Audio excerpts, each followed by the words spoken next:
బట్టతలతో బాధపడుతున్నారా? ఆధునితనమైన పద్ధతిలో hair transplantation చేయబడును. Face clinic, Hyderabad. నమస్తే విజయపద్మనాభ గారు. నమస్తే ఉషా. స్ట్రైట్ క్వశ్చన్ అండి, ఎందుకంటే ఎన్నో కేసెస్ మీరు డీల్ చేస్తున్నారు, మనం ఎన్నో న్యూస్లు వింటున్నాం కాబట్టి నాకు అనిపించింది, ఒక ఆడపిల్లకి పెళ్ళయి ఒక ఇంటికి భార్య కోడలి అయిన తర్వాత ఎక్స్ట్రా మ్యారిటల్ అఫైర్లోకి వెళ్తుంది అంటే ఓన్లీ సుఖం కోసమే అంటారా? వేరే ఫ్యాక్టర్స్ ఏమీ పనిచేయవా? ఏ విధంగా చూడొచ్చు? యాజ్ ఏ సైకాలజిస్ట్గా మీరు ఏం చెప్తారు? ఆడపిల్ల ఎక్స్ట్రా మ్యారిటల్ అఫైర్ ఓన్లీ శారీరక సుఖం కోసమే వెళ్తుంది అనటంలో అది అంటే కనుక అది చాలా తప్పు.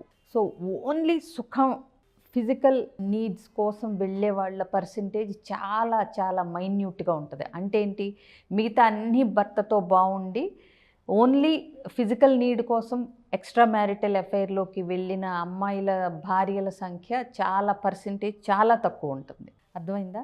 ఎక్కడైతే ఎమోషనల్ బాండింగు, ఎక్కడైతే అప్రిసియేషను, ఇంపార్టెన్సు, భార్య అంటే ప్రాణం పెట్టే భర్త ఉన్నప్పుడు ఏ భార్య కూడా ఒకవేళ వాళ్ళ దాంపత్యంలో శారీరక సుఖం లోపించినా కూడా ఈ మిగతా ఫ్యాక్టర్స్ ఆవిడికి మనసు నిండు ఉంటే కనుక ఆవిడ పక్కచూపులు చూసే అవకాశాలు చాలా రేర్గా ఉంటాయి. సో ఎక్కువ మట్టుకు మనం చూస్తే, నువ్వు క్వశ్చన్ అడిగావు కాబట్టి, ఫిజికల్ అఫైర్లోకి వెళ్ళిన భార్యకి చాలా ఆస్పెక్ట్స్లో సాటిస్ఫాక్షన్ ఉండదు, ఒక్క ఆస్పెక్ట్లో కాదు. ఏంటంటారు?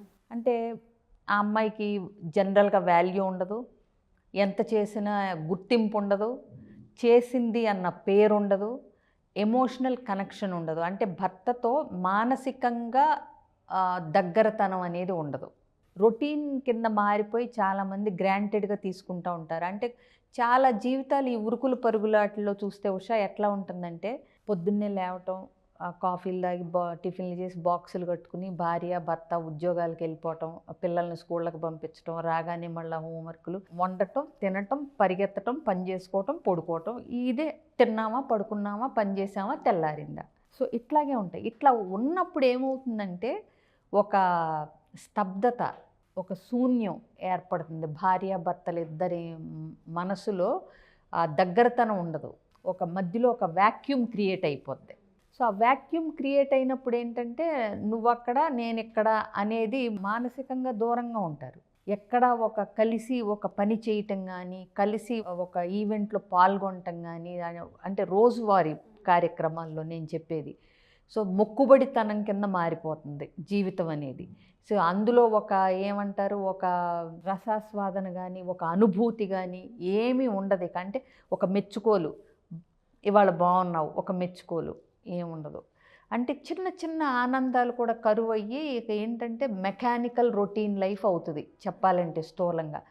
అట్లా ఉన్నప్పుడు ఏమవుతుందంటే దాంతోపాటు కనుక ఎక్కడా కూడా అంటే బ్రేక్ తీసుకుని ఒక 4 రోజులు టైం స్పెండ్ చేయకపోయినా, భర్త భార్యకి ఆ ఇంపార్టెన్సు, ఆ మెచ్చుకోలు, ఆ చిన్న చిన్న గిఫ్ట్లు, లేకపోతే ఎఫెక్షన్ టచ్లు, పనుల్లో సహాయం ఇట్లా చేస్తూ అంటే కొంగు పట్టుకుని తిరగకపోయినా పర్వాలేదు, కానీ నేను లేకపోతే నా భర్త ఉండలేడు, నేను చేసేది నా భర్తకి ఇష్టం, నేనంటే చాలా ప్రేమ, ఇలాంటివి ప్రూఫ్లు అప్పుడప్పుడు అన్న దొరకకపోతూ ఉంటే భార్య కూడా స్లోగా తెలియకుండా ఏమవుతుందంటే డ్రిఫ్ట్ అయిపోతూ ఉంటుంది మానసికంగా. అట్లాంటి టైంలో ఆఫీస్లోనో ఎక్కడో ఒక వేరే వ్యక్తి దాన్ని ఆసరాగాను తీసుకోవచ్చు, నిజంగానే ఏదన్నా ఈ అమ్మాయి కొంచెం ఇంక్లైన్ అవ్వచ్చు, ఏదైనా సరే ఇంకొక వ్యక్తితో పరిచయం ఏర్పడినప్పుడు అవుట్ సైడర్స్కి ఎప్పుడు పొగడ్తలు ఇవన్నీ నార్మల్. ఇప్పుడు మన ఇంట్లో చేసేది మామూలుగా ఇంట్లో వాళ్ళకి రొటీన్గా అనిపిస్తుంది, కానీ బయట వాళ్ళకి ఎప్పుడు కొత్తగా అనిపిస్తుంది. సో ఇప్పుడు రోజు చేసే వంట భర్త మెచ్చుకోకపోవచ్చు, కానీ అది తిన్నప్పుడు ఎవరన్నా ఒక మెచ్చుకోలు ఇదన్నా కరెక్ట్ టైంకి కరెక్ట్ అప్రిసియేషన్ పడి అట్లా వాళ్ళు అలా స్లోగా జారిపోయే వాళ్ళు చాలా ఎక్కువ మంది ఉంటారు ఒకవేళ ఎఫ్ఐఆర్ కనుక పెట్టుకుంటే. సో అంటే ఏంటంటే ఇక్కడ దొరకనిది మానసిక సాంత్వన అక్కడ దొరుకుతున్నప్పుడు నాకు ఇక్కడ గుర్తింపు లేదు, నాకేది దొరకట్లేదు అని ఈవిడ ఫీల్ అయినా అవ్వకపోయినా అవతల వైపుకి అట్రాక్ట్ అయిపోతూ ఉంటుంది, అక్కడ దొరుకుతుంది కాబట్టి. ఓకే. సో అందుకని ఏంటంటే రిలేషన్షిప్ని ఎప్పటికప్పుడు కొత్తదనంగా, ఎప్పటికప్పుడు ఇదిగా, అంటే ఏంటంటే రిఫ్రెషింగ్, ఫ్రెష్నెస్ ఉండేలాగా చేసుకోగలగాలి. రొటీను పాతబడిపోయింది, మొక్కుబడి అయిపోయింది అన్నట్టు కాకుండా ఇది వీళ్ళిద్దరి చేతుల్లోనే ఉంటుంది. బయట కనుక మనం చూస్తే విషయం మేడం ఏ విధంగా మాట్లాడుతూ ఉంటారంటే, ఒక ఆడపిల్ల ఎక్స్ట్రా మ్యారిటల్ అఫేర్లోకి వెళ్ళినప్పుడు భర్త సంపాదన సరిపోలేదని, వేరే సుఖాల కోసం వెళ్ళింది అని, అక్కడ నుంచి డబ్బు అర్జించడానికి, అక్కడ నుంచి డబ్బు లాగడానికి వెళ్ళిందని, లేదంటే తనకు ముందు నుంచే అలవాట్లు ఉన్నాయని వాళ్ళ ఫ్యామిలీల దగ్గర నుంచి లాగి మాట్లాడుతూ ఉంటుంటారు కదా. సో దాన్ని ఎవరు తీసుకోలేరు. ఇంకొకటి ఏంటంటే, మీరు చెప్పినట్టుగా ఈ కారణాలు ఎవరు మాట్లాడరు. ఇటు సైడ్ నుంచి ఏం మిస్ అవుతుంది అబ్బాయి సైడ్ నుంచి అనేది ఎవరు మాట్లాడరు. దాన్ని ఏ విధంగా చూడొచ్చు అంటాం? అంటే నువ్వు చెప్పిన కారణాల వల్ల మరి వెళ్ళే వాళ్ళు కూడా ఉన్నారు.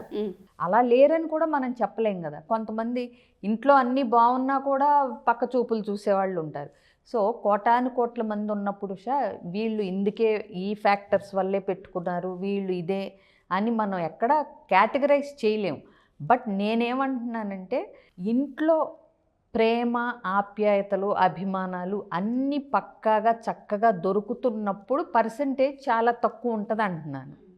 సో అన్నీ ఉన్నాయి. ఇప్పుడు నువ్వు అన్నట్టు అన్నీ చూపించే భర్త ఉండి ఫైనాన్షియల్గా పూర్గా ఉన్నప్పుడు గొంతెమ్మ కోరికల కోసం వీటి కోసం ఎఫ్ఐఆర్స్ పెట్టుకునే లేడీస్ కూడా ఉన్నారు. పర్సంటేజెస్ మే డిఫర్.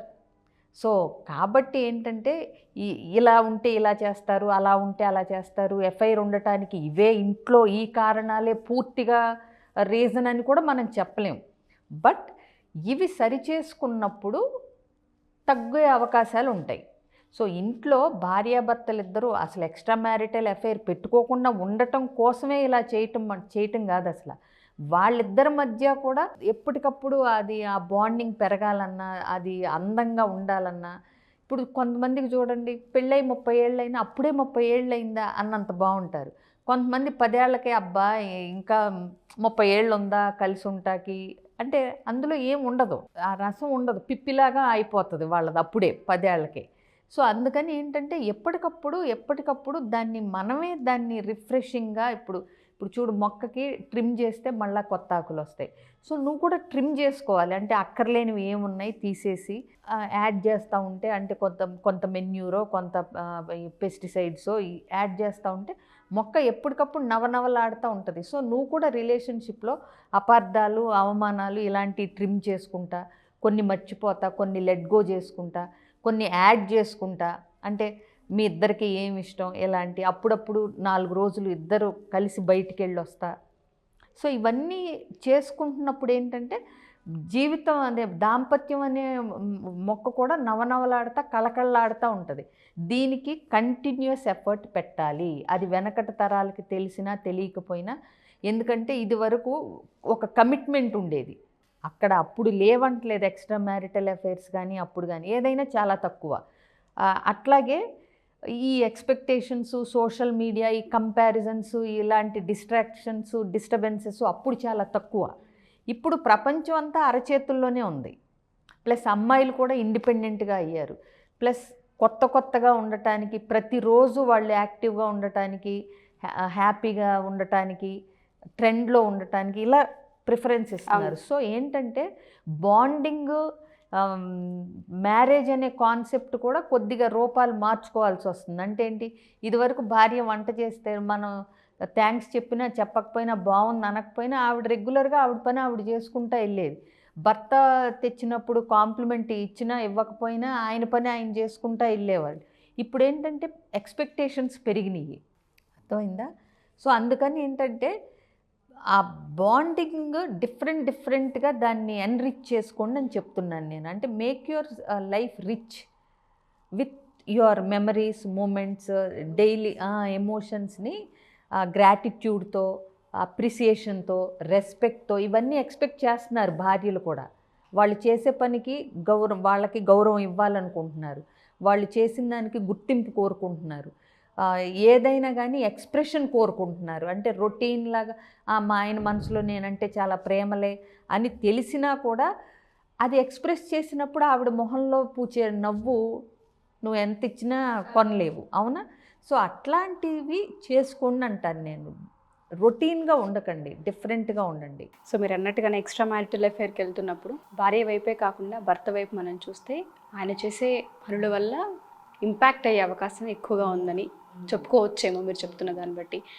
ఎవరైనా ఆడపిల్లలు కనుక మన ఎపిసోడ్ గమనించినా, మా ఇంట్లో ఇటువంటి సిచ్యుయేషన్స్ ఉన్నాయి, మీరు అన్నట్టుగానే నాకు థాట్స్ ఆ విధంగా ఉన్నాయి, అన్కంట్రోల్ అయిపోతున్నామని చెప్తుంటారు కొంతమంది. తెలుస్తుంది వాళ్ళకి లైన్ ఎక్కడో తప్పుతున్నామని వాళ్ళకి అర్థమవుతూ ఉంటుంది. లేదా డివోర్స్ ప్లాన్ చేసుకుంటున్నాం అనుకునే వాళ్ళు ఉంటుంటారు కొంతమంది. ఇంకా ఎక్స్ట్రా మ్యారిటల్ అఫేర్ కాకపోయినా అసలు ఈ బంధంలో ఉండొద్దు, పిల్లలు ఉన్నా సరే ఫస్ట్ వాళ్ళ దారి వాళ్ళు చూసుకోవాలనుకుంటుంటారు. ఎందుకంటే ఆ ఎమోషన్ ఒక్కొక్కసారి అలా అవుతూ ఉంటుంది వాళ్ళకి. మనం వాళ్ళని కౌన్సిలింగ్ తీసుకునే అవకాశం ఉంటుంది అంటారు. అది ఒక్కసారి కనుక వాళ్ళు గ్రహించి ఇందులోంచి నేను బయటపడటం ఎట్లా అనేది కనుక ఆ థాట్ కనుక ఉంటే ఎలా బయటికి రావాలి ఏంటి అనేది మేము చెప్పగలుగుతాం. సో ఇట్లాంటివి ఏదన్నా ఇబ్బందులు ఉండి నేను ఇలా డైవర్ట్ అవుతున్నాను, నాకు ఇలాంటి ఓన్లీ ఎక్స్ట్రా మ్యారిటల్ అఫైర్ గురించి అనే కాదు, నిస్తేజంగా అయిపోయింది, మళ్ళీ దీన్ని రివైవ్ చేసుకోవాలంటే రీఫ్రెష్ చేసుకోండి అని చెప్పాను నేను. రీఛార్జ్ చేయాలన్న లైఫ్ని అసలు ఏం చేయొచ్చు అంటే రొటీన్గా మెకానికల్గా అయిపోయిన లైఫ్ని మళ్ళీ ఎట్లా రీఛార్జ్ చేసుకోవచ్చు, మళ్ళీ కొత్తగా ఎట్లా చేసుకోవచ్చు అంటానికి కూడా కొన్ని బిహేవియర్స్, కొన్ని అంటే పనులు అవన్నీ ఉంటాయి. సో ఒకసారి కలిస్తే కనుక తప్పకుండా దాన్ని మాట్లాడి మళ్ళీ ఏంటంటే పెళ్ళైన కొత్తల్లో ఉన్నట్టుగా చేసుకోవటానికి అవకాశాలు ఉన్నాయి పెళ్ళిని. ఎందుకంటే పెళ్ళి మీద ఎక్స్పెక్టేషన్స్ మగపిల్లల కన్నా ఆడపిల్లలకే ఉంటాయి. అంటే ఎక్కువ అంటే ఎమోషనల్గా ఊహించేసుకుని పెళ్ళి అనగానే రకరకాల కలలు అనేది అమ్మాయిలే ఎక్కువ కంపారిటివ్లీ. సో అందుకని ఏంటి అబ్బాయిల పెళ్ళికి గురించి కలలు కనరు, భార్య ఎలా ఉండాలి అలా ఉండాలని అనుకోరని నేను అంటలేదు, కానీ అమ్మాయిలు ఇంకొంచెం డ్రీమ్స్ ఎక్కువ ఉంటాయి. కాబట్టి ఏంటంటే మళ్ళీ అట్లా చక్కగా కళ నిజం చేసుకోవాలి అనుకుంటే కనుక కొంచెం ఎఫర్ట్ పెట్టాలని నేను చెప్తాను ఆల్వేస్. అవునా? సో ఎలాంటి ఎఫర్ట్స్ పెట్టాలి, ఎలా అంటే మళ్ళీ రిఫ్రెష్ అవ్వాలి లైఫ్ అని అనుకుంటే తప్పకుండా స్క్రీన్ మీద కనిపిస్తున్న నెంబర్కి కాంటాక్ట్ చేస్తే వాళ్ళ డీటెయిల్స్, అపాయింట్మెంట్ అన్నీ ఇస్తారు. తప్పకుండా కలవచ్చు. Sure ma'am. Thank you ma'am. Thank you so much. Suman టీవీలో మీ పర్సనల్ అండ్ బిజినెస్ ప్రమోషన్స్ కోసం కింది నెంబర్కి కాంటాక్ట్ చేయండి.